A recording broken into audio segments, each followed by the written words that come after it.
Billion-dollar companies don't run on budgets, they run on balance sheets. And that one difference explains why they grow into giants while households, doing everything they were told to do, struggle just to keep up. You were trained to manage money like a consumer. Companies, they're trained to structure capital. Now, you can do the same thing, you may not get the same results, but you can learn to play the same game. And once you see how to play by these rules, you're never gonna look at money the exact same way. So let's go. We're gonna jump right into this one today because I have an exciting lesson for you. It's gonna change everything. Teach you how to go from a consumer to a company, run a billion-dollar company, but for yourself. Now, to really illustrate this, before we dig into how you can apply this to your own situation, let's use an example, all right? So this is The Strategy, and it's The Strategy is presented by a company called MicroStrategy, formerly MicroStrategy, and now they've changed the name to Strategy. And Michael Saylor, who runs that, literally has the playbook, the strategy, and he's been going around to corporation to corporation to corporation, and he's been teaching people the strategy on how to do it as well. As you guys already know, you've seen my interviews with Michael Saylor. We'll link to some down below. I've got to spend quite a bit of time with him. I figured out how to take his strategy for corporations and apply it to our own personal situation. But let's just look at how powerful this is first of all. So now Strategy, which is formerly MicroStrategy, their ticker is MSTR. And this is not a commercial about that. I'm not telling you to buy it. But they were, a software business. They've been a digital software business, a SaaS business for a long time. The problem is that they weren't really able to compete against the big ones like Microsoft. And so while they were making a good amount of money, in 2020, Michael Saylor was stuck. The revenues were flat, the stock wasn't going up, and he found himself at this crossroads where they're making revenue and it's enough, but he's not able to grow the business. He can't grow the revenue anymore. Maybe like your own personal situation. The stock wasn't going up and he didn't know what to do with his money. And so he decided to do something drastic with the company and he decided to build a financial architecture. All right, and this is what changed everything. I'm gonna break this down for you. But by changing the financial architecture of the company from going from a revenue-based, a P&L-based company to a treasury-based company, right? So it's a Bitcoin treasury strategy company. Treasury strategy being the key piece. So when he went from that P&L based to a treasury based, everything changed. How big did it change? Well, let's take a look at this. So what we can see, since they did that move in 2020, you can see their performance against a bunch of other assets. MicroStrategy, MSTR stock is up 83% and it's beaten everything else. You have Bitcoin way down here, the Magnificent Seven, the Mag 7, 28%, gold, S&P 500, real estate, money, bonds, etc. So it's been crushing performance over the last 5 years because of the shift in the financial architecture that they did. Let's take a look at a couple other charts real quick. Now, how does it rank against some of the really big dogs? So this is Bitcoin's strategies, Bitcoin holdings versus the biggest corporate treasury. So you hear about the big companies, the Mag 7, and how much cash they have. Sitting on huge stockpiles of cash. Berkshire Hathaway, Warren Buffett's company, is at the top of the pile right here, 344 billion. We have Amazon, Google, Microsoft, and then here we have Strategy right here, sitting right here at number 5. And just 5 years ago, they were teetering on the verge of going out of business. And now they find themselves in the top 5 companies in the world with how big their strategy is. Their stock has been one of the best performing stocks in the S&P 500 because of this strategy. And you can take a look at this robust capital structure. So their enterprise value of Strategy is basically $100 billion, $98 billion. Their market cap, $83 billion. And they have Bitcoin, they have $71 billion of Bitcoin. Also, they have debt. We're gonna get into how they do this so you can figure out how to do it for yourself. They have debt, but look how small the debt is. They got $8 billion of debt and $6 billion of debt. So they have $13 or $14 billion of debt against $100 billion of assets. I think we'll take those loan to values every day of the week, and we can take a look and see exactly how they did this. So they've grown to 640,000 Bitcoin. They have, again, $71 billion of Bitcoin. Their acquisition cost, not their debt, but their acquisition cost was $47 billion. So they're sitting on, roughly $30 billion of profit over their acquisition cost. And again, a lot of it they've used debt, but again, they're at about $13 billion of debt for $100 billion of enterprise value. So they've taken the market cap, and this is a key piece, they've taken their market cap, you and I might think of our net worth or our balance sheet, from $3.6 billion to $98 billion in 5 years by switching from a revenue-based, P&L-based company to a treasury-based company. And we're going to break that down for you. Now, a couple of things we want to understand. First of all, most people, and most of us as people have been playing the wrong game. And a lot of the reasons why we're playing the wrong game is because the rules changed. One of my favorite stories is of Einstein when he was a professor at college, and every year he'd give out the same test. And one year, one of his assistants came up, the teaching assistants came up to him and said, Einstein, kind of sheepishly, I'm not sure if you're aware, but you gave out the same test that you gave out last year. And Einstein's like, yeah, so? And the assistant's like, well, I mean, the students from last year will have the answers and they could share them and people could cheat. And he said, no, the answers changed. Not the questions, the answers changed. And so things change. And so our financial system changed. We went from a equity-based, goal-based system to a debt-based monetary system. And what schools are teaching you, or lack of teaching you today, don't equip you properly. So the wrong game. Personally, we think about budget. How much income do I have? What are my bills? How much budget do I have left? If I have anything left, maybe I can save a little bit. I need to work harder because my cost of living keeps getting more and more expensive. I'm not saving enough. I'll put in overtime. I'll try to get a side hustle. I'm going to work harder. I'm going to be extremely disciplined. I'm going to skip that coffee in the morning because if I, $5 a day that I'll skip at Starbucks, I can put in there. We're going to do all that. And I'm going to try to pay down my debt as quick as possible because, all these things are piling up. But if I pay my debt down, I can get my expenses down. That's what people are thinking personally. And I get it, right? Like it's like a drowning tide. The cost of living keeps going up faster than your income is going up. And no amount of budget thinking, no amount of working harder, no amount of disciplined saving, and no amount of paying down your debt is going to solve that. You're sort of like in the MicroStrategy 2020 phase or pre-2020 phase. On a corporate side, they use the balance sheet.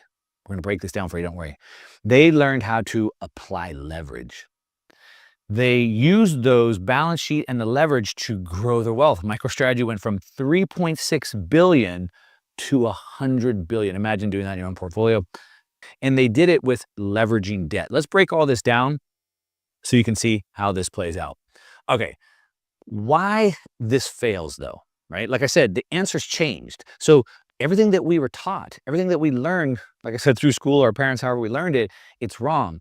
And then there's a few reasons why. Number one, inflation is a structural force. Okay, so why this fails is you have the wrong frame, you have the wrong structure.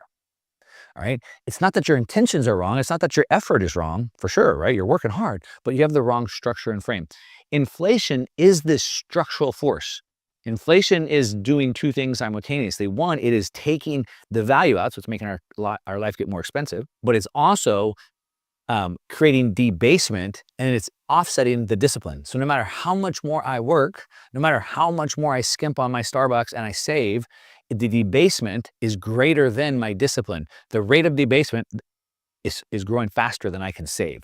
And the problem that we run into is we find out that our cash flow, because we're managing our P&L, right, our budget, I need to make more income, I need more cash flow. Like MicroStrategy was trying to get more cash flow, but they couldn't grow against Microsoft. Sort of like you might be in your own personal finances. They couldn't get enough cash flow. The cash flow is fragile because the cash flow they got was earning less and less and less and less and less all the time. So what they learned is that the position that they take their assets in on their balance sheet, the position that they create is greater than any budget. Rather than trying to compete, be a better competitor against Microsoft to make more money, they just learned how to position their balance sheet better, and we can do the same thing. So we want to stop managing money for short-term performance, and we want to start to change our structure. Start structuring capital for the long-term advantage. I'm going to give you some illustrations of ways you can do this. I call it modern wealth alchemy. You would call Michael Saylor a financial engineer, whatever you want to call it. I'll show you some exact examples of how you can do this on your own. All right, so in order to really understand how we mobilize our balance sheet, how we change the structure, we have to learn a new term. I call it the balance sheet asymmetry. All right, it's asymmetric. We have assets and liabilities on our balance sheet, right? On your P&L, your assets minus your liabilities. But what you have to understand is that they react different to inflation. The inflation is the structural force that you weren't taught to manage, but it's there. It's powerful. It has power over your life. But the assets and liabilities don't react the same. They react differently. That's the asymmetry. Inflation, as I already told you, crushes your cash flows. Your cash flows that you're bringing in, you're working harder, trying to get more customers, trying to squeeze more money from your customers, but the inflation is stealing the power, the purchasing power from that cash flow. That's bad. It reacts differently. But the inflation destroys or decays, I like destroys my fixed liabilities. So if I have long-term debt, right, because the money's getting worth less and less and less, right now my payment, let's say I have a 30-year fixed note, I'm paying $1,000 a month. $1,000 a month today is one thing, but $1,000 a month in 20 years is hardly anything. So the inflation destroys my income, and it also destroys my debt. You see how those assets, they work differently. So assets, you have assets and you have liabilities. We have to look at those different on the balance sheet. And then we have to understand the duration of those, and then we can have the proper structure. I'm going to break all this down for you. But this allows the same person, homeowner A and homeowner B. It allows the same company, MicroStrategy or Strategy. Strategy's main business model, they still sell the software. They're not out competing Microsoft. It's not a better company. They just went from MicroStrategy to Strategy. They started leveraging the treasury strategy. Same person, same company, but two wildly different outcomes. Two wildly different outcomes. Literally, MicroStrategy had $500 million, not a small amount of money. Today, they have $100 billion. You paid the IRS more last year than you'd like to admit out loud. Now, if that stings, don't skip this ad, because the fix isn't, whatever, the recycled advice that you've already heard. Now, if you want to just skip ahead to the full system right now, I'll put a link down below to a free training. But here's the part that nobody's really walking you through. You see, the wealthy don't earn differently than you. They structure differently. A huge chunk of what looks like a higher return is just tax that they legally handed over in the first place. You see, that's the recapture. Money you're currently bleeding out every April, that it's structured right, it can stay in your column and it can keep compounding. Now, it's one of three engines that I cover, tax recapture. Now, it sits alongside the treasury and the velocity engines, but it's all inside the same framework behind a $3,500 audit that we offer, but I want to give it all to you in a free live training. Of course, I can't give you the whole playbook in this ad, but there's a free training for that. So if you want to come see the structure and how it actually works, and you want to see it in plain English so you can apply it, go ahead and click on the link down below, grab your seat, and I'll see you over there. I know you're not going to like this, but most of us think that debt is bad. Debt's bad. That's dangerous. I'm going to pay my debt as quick as I can. I'm going to try and pay my mortgage off faster. If I put 2 extra payments a year, I can pay my mortgage off sooner, right? Pay off my credit cards, all those things. But we have to understand that debt is not bad, and it's not necessarily good either. Debt is a tool. That's it. It's not good or bad. Debt is a tool, and it comes down to how do we use the debt? How do we use the tool? Now, back to the answers have changed. Because today we live in a debt-based monetary system, let me write that here, debt-based. That means that money is created through debt. When you get a house, a car, a boat loan, that money is created out of thin air, meaning that the money, the dollars that you're given is the liability and the debt becomes the asset. The debt is the asset and is collateral for more debt. So if we're in a debt-based monetary system, then the way to build wealth is with debt. And you can try to save your way to wealth, but you have the structural problem of inflation. So we have to understand that debt is a tool. And just like any tool, it can be misused. It can be dangerous. For example, a knife. A knife is very dangerous. Like, you could cut yourself, you could kill somebody, you could really hurt yourself, which is why you don't let little kids play with sharp knives. They don't really know how to handle it properly, and they could really do harm. As you get older and become an adult, you learn how to manage the knife. Once in a while, we might still cut ourselves a little bit while we're in the kitchen or something like that, right? But we've learned how to manage it good enough so it's not catastrophic for us. So we learn to use the tool. Debt is a tool. Now, personally, most people are thinking about eliminating debt, right? So I'm looking at my budget every month. I'm trying to pay off my debt as quick as I can. My goal is to be debt-free. There's a whole rabbit hole I can go down on that. But companies aren't trying to do that. Companies have debt. All the Mag 7, those companies I showed you, all the companies that have more cash than MicroStrategy, they also have billions of dollars of debt. Why? Because they engineer wealth with debt. Again, this is the difference of the average consumer versus a company. All right, so reframe your brain around that. Now, leverage is what redefines our ability to restructure our balance sheet and engineer this wealth. Leverage, we can talk about this from a bunch of ways, but in this context, the institutional definition is the ability to control assets greater than the equity base that I have. I only have $100,000, but I could probably go control $1 million property worth $100,000. My equity base is $100K, but I can control $1 million asset. That's leverage. Now, why does that matter? Well, if I pay cash for $100K property and it goes up, let's say 10%, that means it's now $110K. I made 10. If the same $1 million asset goes up by 10%, that's $100K. Now, which is greater, $100K or $10K? But what's even greater is the $100K on a $100K investment. That's 100% return versus this person got a 10% return. Which is better, a 10% return or 100% return? You're starting to get it. Okay, we're just scratching the surface. Stick with me here. So all companies are leveraged. They're all leveraged, and it's not bad. And it's not because they don't have $300 billion in the bank.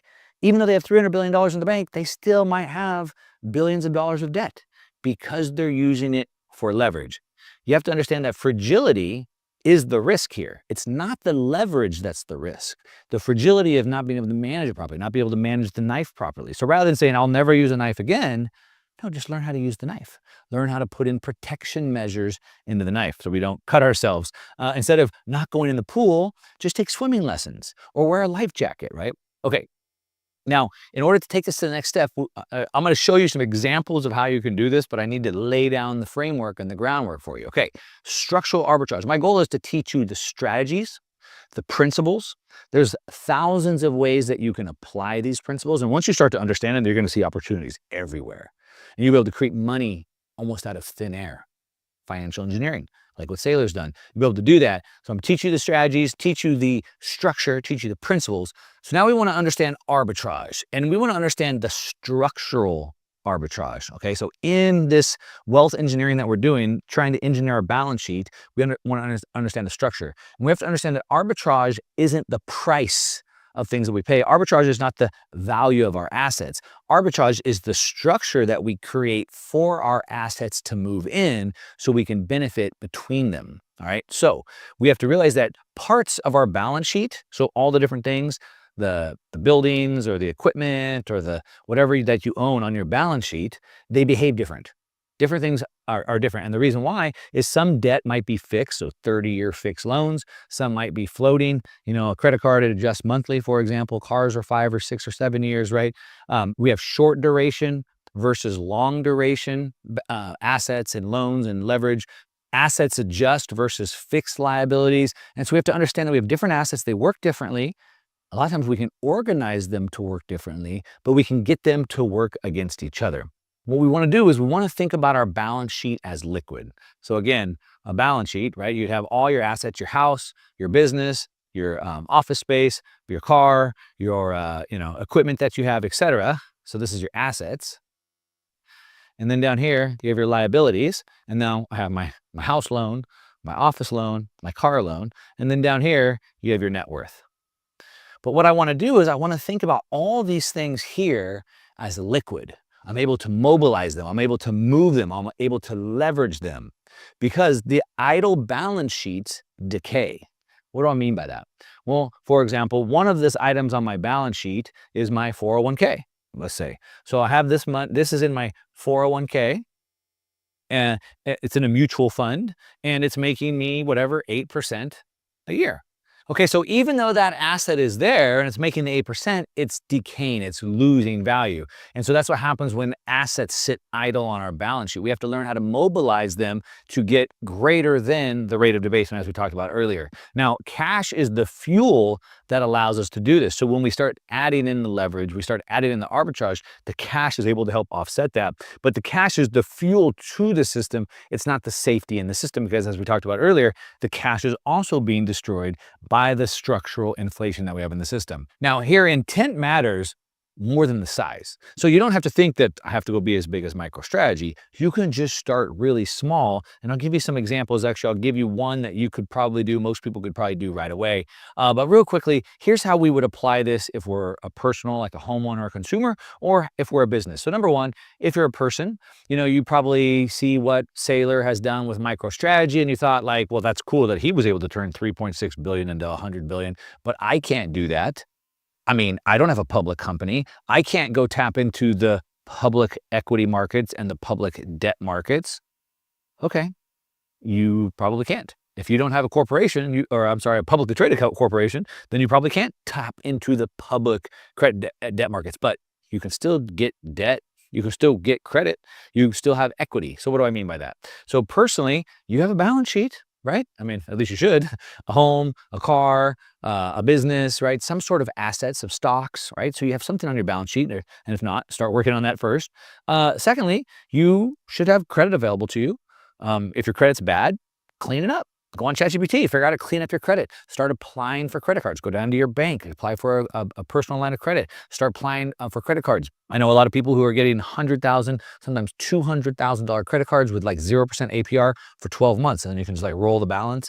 And then again, you may have equity. So maybe you have a home with some equity in it, a car with some equity in it. So you have both credit and equity available to you. Now that's if you're just a consumer, person, et cetera. If you're a business, you have the same three. So you also have balance sheet, credit lines, and equities, both personally and on a business standpoint. But now you also probably have business financing available to you. So now through your bank, you can probably get like business lines of credit. Also, you have the business equity as well. So even if you have a small entrepreneurial, solopreneur type business, sometimes you can sell equity to a private investor. You have $1 million business, sell 30% for 300 grand, bring the 300 grand forward. That's what Michael Saylor is doing with MicroStrategy when he sells the common stock, the MSTR stock, into the market. Now you might say, well, but I can't get it near as cheap as he can.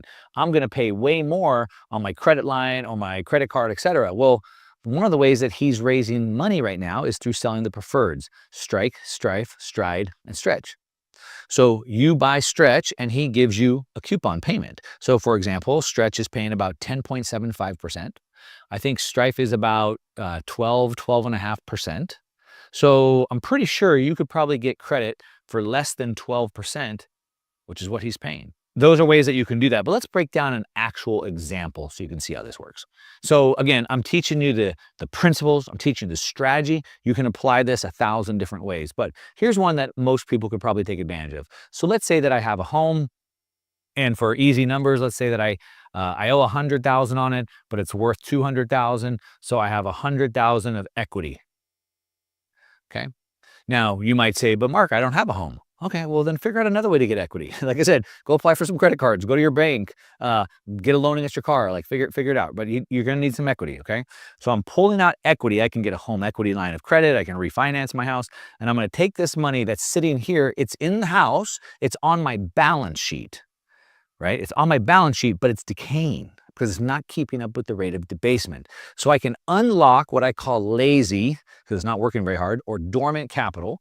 So I take the 100,000 and I bring it over here. What do I do with it? I'm probably going to pay, I don't know, 7 or 8% interest on that. So now I've taken 100 grand, but I owe 7 or 8%. What am I going to do? How am I going to afford the 7 or 8%? Let's engineer that. Okay, so what if I took the 100K and I put it into a product like MicroStrategy has STRK? And that's paying me about 9.5%. Well, now I have about a 1.5%, what we call positive carry. That means I'm actually getting paid for taking money out of here and holding it here. But it gets even better because this can be, if you set it up properly, tax deductible. And this is also tax deferred, which means instead of 1.5, I'm probably making closer to 4% for sitting on that. 4%. Money that was just sitting there doing nothing, now I'm making 4%, but it gets better.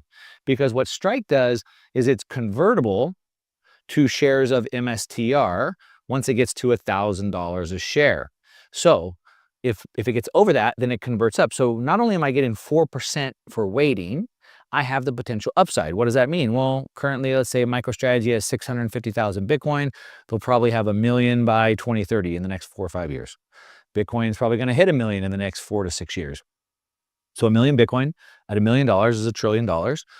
Let's say right now they're at a 1.1 times MNAV. I know this is a lot of lingo for you, meaning they're trading a little bit more than their net asset valuation. But historically, it should be around 2. But let's just say it gets back to like 1.25. All right. So that's a 0.25 multiple on their net asset value. That would put it at one share of MicroStrategy around $3,000, $3,100. I'm getting paid 4% for doing nothing, just for making a couple moves. And then in 4 or 5 years, this could turn, I'm buying stock and it's going up big time. I have this big capital gains. Now, don't get caught up in the weeds on this. This is just one strategy where I can unlock dormant capital, lazy capital, doing one job, decaying on my balance sheet. I can leverage my balance sheet. So, hey, look at the bank. I have these assets. They'll give you credit because of the strength of your balance sheet. Then I can apply it, make a positive arbitrage. And then I can apply it in something that provides the positive arbitrage and gives me more upside. So in 4 or 5 years, maybe I have enough to retire. Depends on all of these functions here, but hopefully you understand that. If you've ever wondered why you're still not rich, even though you work hard, you save money, you do everything you're told to do, this video will show you exactly why. And even better, it's going to show you how to fix this without having to work harder, without having to work longer, because wealth doesn't just happen, it's engineered. And the people who understand how to engineer it never play by the rules that you were taught. Real quick, my name is Mark Moss. I've built and sold multiple companies. I'm a partner at a leading Bitcoin venture fund. I've coached over 6,500 people on these exact wealth building strategies. So let's go. Okay, so from the time you were a kid, right, they gave you this script. You know the one, go to school, get good grades, go to college, get a job, buy a house, save money, retire someday, right? That was the plan. That was the American dream. And that script, it used to work. Now, that used to work when we had sound money, when we had low inflation. But that world, it no longer exists. Today, that script's not freedom anymore. Now that script is a trap, right? It doesn't create wealth. It creates dependency on a system. It creates workers. It creates taxpayers. It creates debtors, but not owners, right? Now, this system wasn't designed to make you wealthy. It was designed to make you predictable. It was a system built to produce employees who show up. They show up on time. They pay their taxes. They spend their paychecks, right? They're consumers. They never question the rules. And most people, they never realize they're following this script. So here's what you have to understand. You're either building this system or the system is building you. You either design your own life and your wealth engine, or you get designed by somebody else's. That's why my mantra is build or be built. You see, most people are being built. They have no plan. They have no strategy. They have no control. Now, I've coached thousands of people, and they're all exhausted. They're all working harder than ever. They're doing everything right, but the problem is they're getting nowhere. And the answer why is pretty obvious, because they don't know they're even playing a game. But the billionaires, they know exactly what game they're playing. They know the rules. They know the players. They know the objective. They have the strategy. And more importantly, they have the cheat code. How do you expect to win a game when you don't even know you're playing it? The answer is you can't, right? So I'm going to show you the game. I'm going to show you the rules, how the system's engineered to keep you poor so you can flip the script and you can win it. All right, so if the system is engineered to keep you poor, then wealth has to be engineered. It has to be engineered specifically to set you free. But first, you need to understand exactly how the trap actually works. Because once you see it, then you can avoid it. And more importantly, you can flip it, all right? The system keeps you poor through 4 specific traps. The crazy part is that most people fall into all 4 without even realizing it. Let's break them down. Trap number 1 is something called the debt trap. Now, the system teaches you to use debt the wrong way or not use it at all, all right? Now, it does this on purpose. They teach you to borrow money for things that lose value. Borrow money for cars, for weddings, for degrees. Consumption lifestyle, right? You finance the life that you can't afford. You end up working for decades to pay off things that are already gone. But if we're going to use debt, we want to use debt for things that last, that turn into something productive. Let me give you an example. Earlier this year, I bought my daughter a brand new car. It was a Ford Bronco, like $50,000. So I went to the Ford dealer and I was prepared just to pay cash for the car. But then the dealer says, hey, Mark, do you want to look at some finance options? And sure, what are the finance options? He says, well, we can give you 4.99% financing for 6 years. Now, most people would say, Mark, if you've already got the cash, why would you take on the debt? Well, the answer is very clear, because my money can make 50% a year if I put it into Bitcoin. So I'll gladly pay the dealer 4.99% and keep my money and put my money into Bitcoin making 50%, and I make a 45% difference. But the question that poor people would ask is, Mark, but what if I can't afford the payments? But the thing is, I have the money, right? You see, the poor mentality is that people borrow for things they can't afford. Middle-class people borrow to upgrade their lifestyle, right? They buy the Cadillac, the BMW, the 6-bedroom house, the boat, whatever. But wealthy people, wealthy mindset, they borrow because it's cheaper to use someone else's money than it is to use their own. That's the difference. The system teaches you debt is bad. But the thing is, if it's used correctly, debt is the wealth building tool. Now, the wealthy know this. You don't. That's by design. All right, now trap number 2 is the inflation trap. They tell you to save your money, right? And on the surface, of course, that sounds like good advice, right? Except there's one problem. The money that you save loses value every year because inflation is not a bug. It's a feature. It's engineered into the system to move wealth upward. Now, Wall Street tells you to save maybe in index funds, mutual funds. Just put your money in the S&P 500 and wait for 30 years. But here's what they don't tell you. Since the year 2000, the S&P 500 hasn't made a new all-time high when you adjust it for the money supply, when you adjust it for the amount of money that's been created. As a matter of fact, it's actually down about 20%. So yeah, like your account, you look at it and you feel rich. It looks rich. It says, 200 grand or whatever, but you don't feel any wealthier. That's because inflation stole your gains while Wall Street collected their fees. You see, you're getting richer in numbers, but you're getting poorer in purchasing power. If you're saving dollars, you're saving ice cubes like in a sauna. Trap number 3 is the tax trap.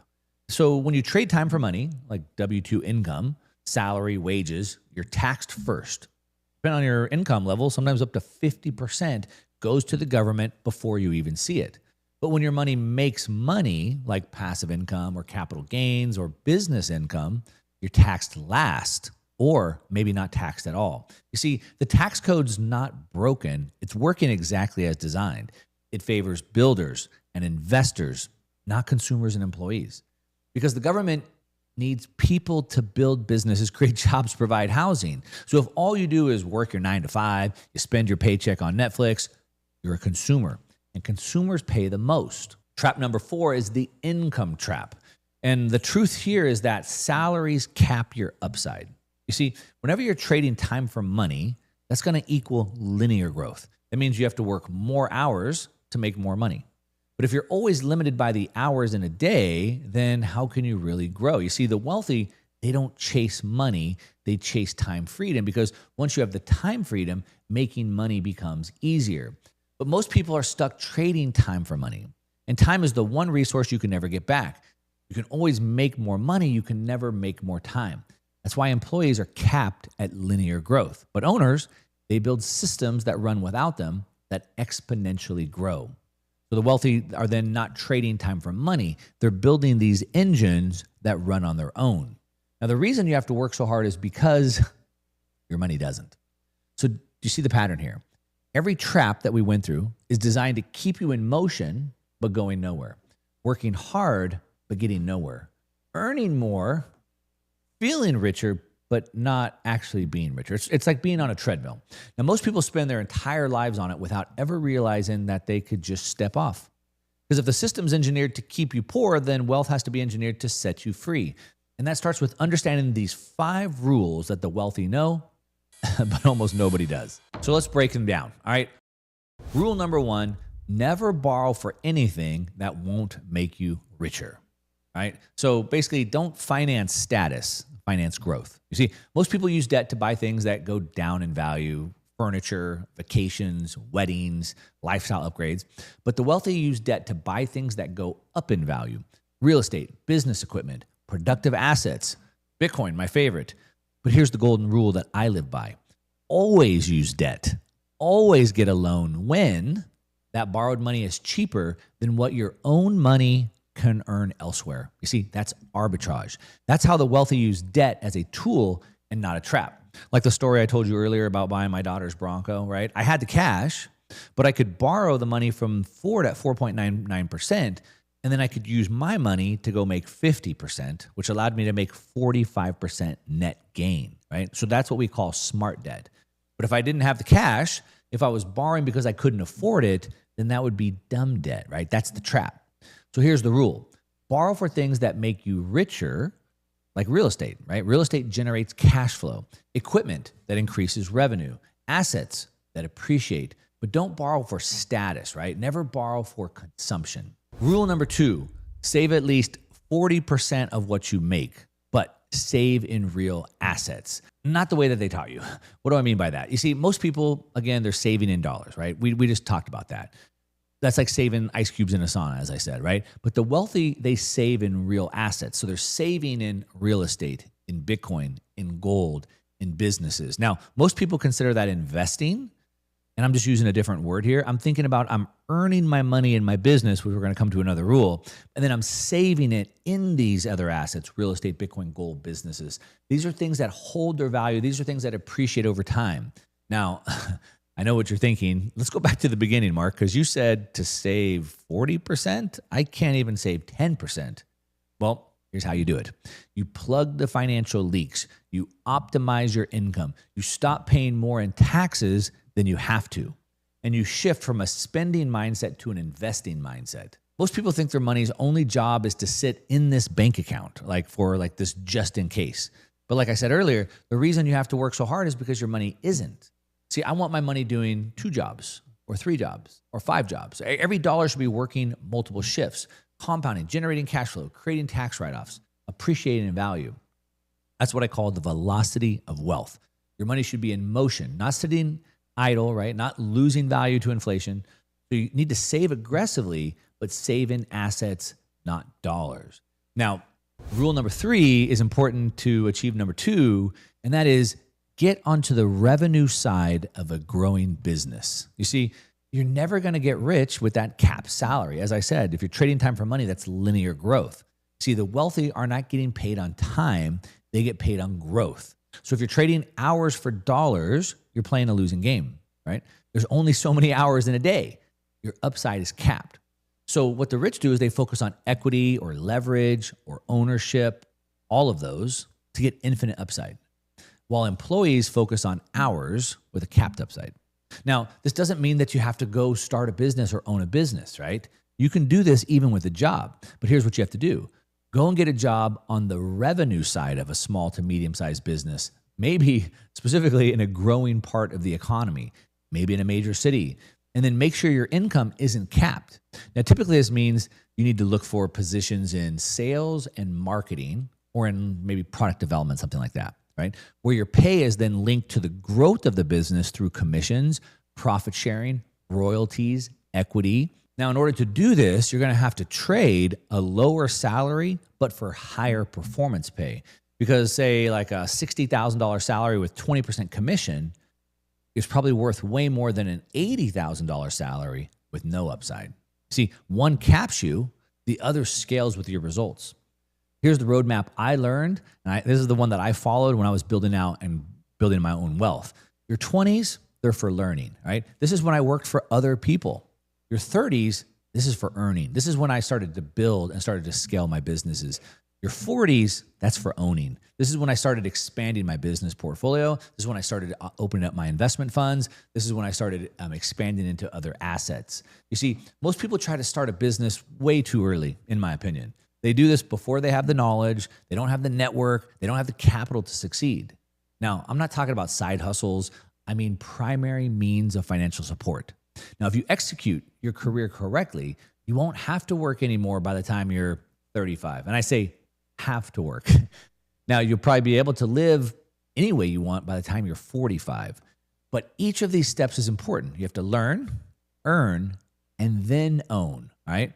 Now, a lot of people, they have a hard time walking away from the earn part, right? They get comfortable, they get that nice salary, they get the title, but you're never going to be completely independent until you own your own means of income, your business, because ownership is where the real wealth is built.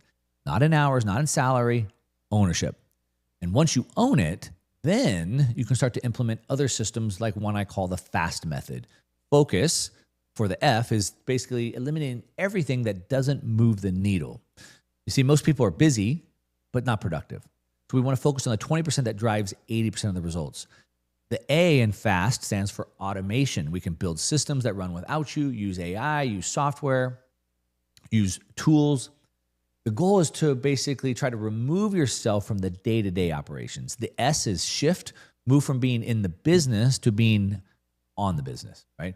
Working on strategy, not the tasks. Be the architect, not the worker. And then finally, the T in FAST is time. Then we can reclaim our most valuable asset, time freedom. That's the goal. That's the ultimate goal for everybody, because once you have time freedom, wealth becomes inevitable.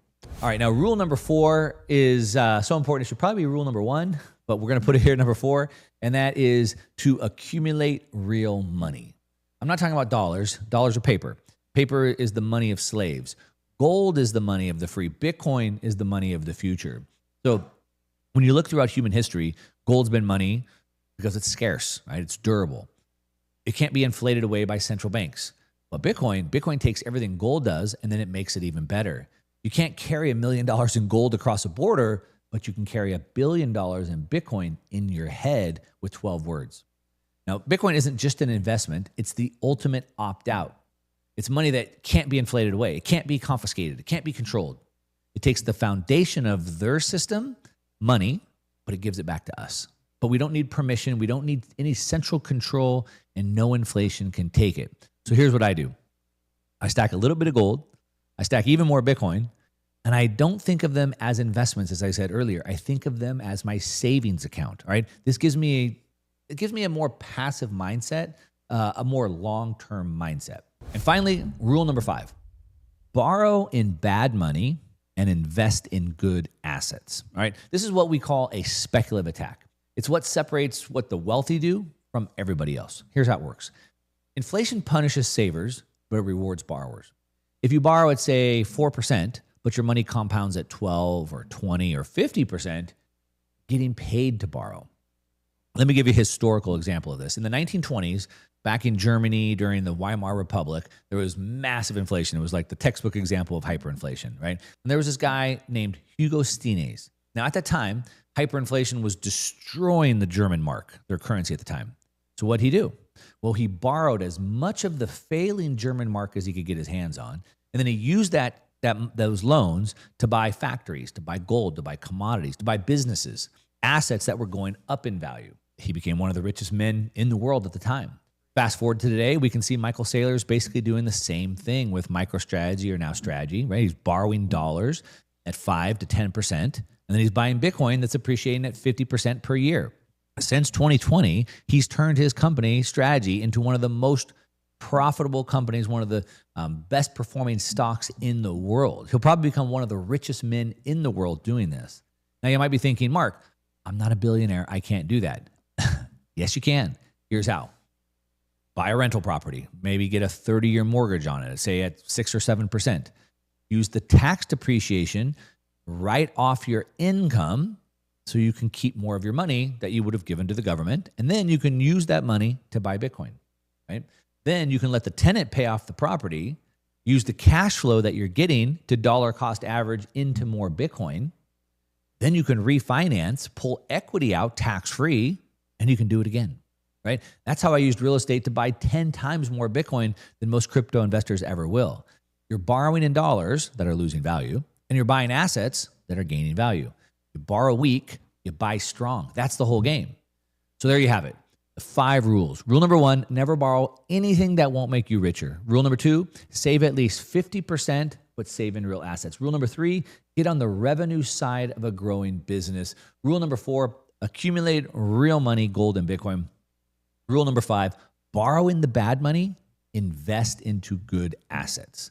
Now, once you understand these rules, maybe I should say once you actually implement these 5 rules, you stop being a pawn in the game, you start becoming the player.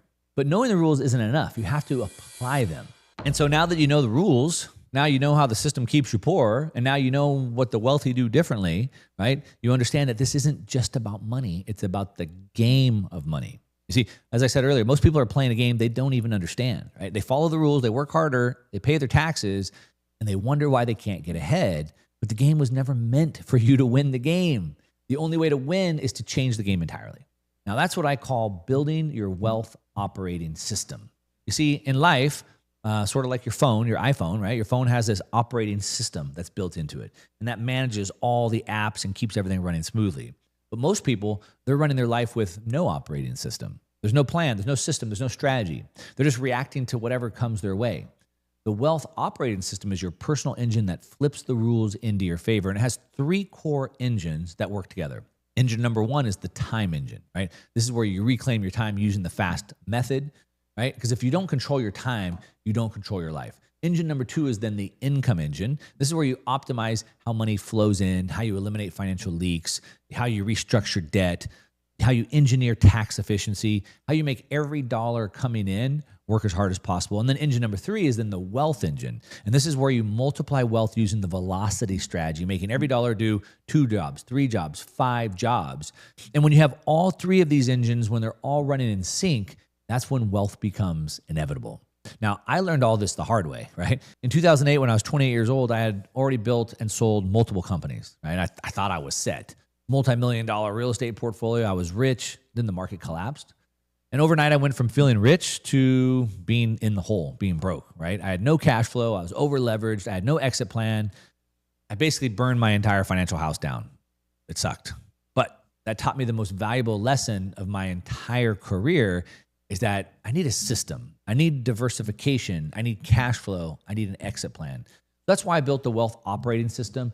You don't have to learn the hard way like I did. And so while we certainly want to plan for growth and shoot for the moon, we make sure to hedge our position. So certainly do what the successful do, take a strategy like the successful do, but make sure you also put the risk mitigation strategies in that the successful do as well. So this is only one piece of the puzzle. If you want to learn the entire system or how you can apply this system to yourself, then you might want to go watch this video that I have right here, which breaks it down into even more detail.